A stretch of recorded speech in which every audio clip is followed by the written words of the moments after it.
today we have this obsession with privilege, right? There's like, there was this season that's kind of ending where there was a constant conversation around white privilege, or that privilege was primarily a racial or maybe a gender based thing. And I am absolutely dedicated to giving our children generational privilege. Like I have a very simple responsibility. I'm not trying at all to make my children as if they are equal to all of society. I'm not asking who the average, you know, boy or girl is in society and say, I want to make sure my kids don't get any more advantages than that kid.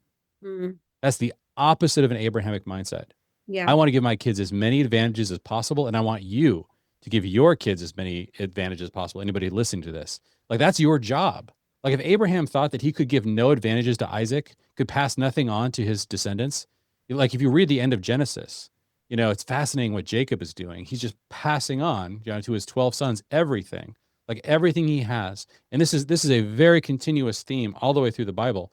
Generational blessing is so important because it's Yeah. what motivates every generation to maximize their influence and maximize giving their children things that really will cause society itself to be lifted up. I think Yeah. one of the worst things you could ever do for society is a race to the bottom. Like we need to be. And so I'm not just trying to give my kids lots of generational blessing. I'm trying to convince hundreds and thousands of other families to do this for their children.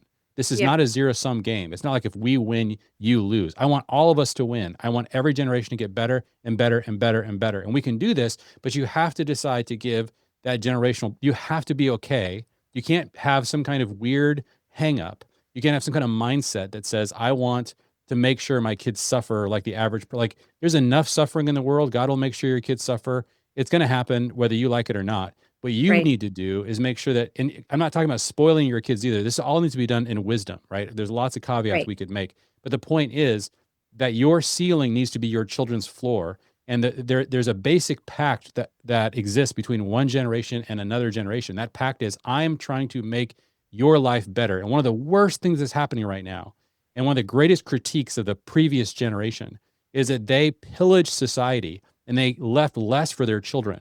That is such an indictment on an entire generation that thought that way. And so what's really odd in one sense is that we now have a generation that deeply resents how their inheritance was pillaged by their parents, but then turns around and has an ideology that says we want equality, not privilege. These things are diametrically opposed ideas.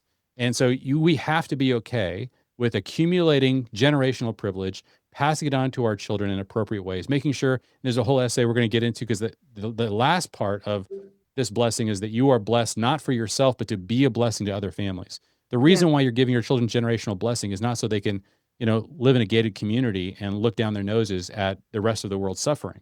It's so that they can maximize their influence for the kingdom of God.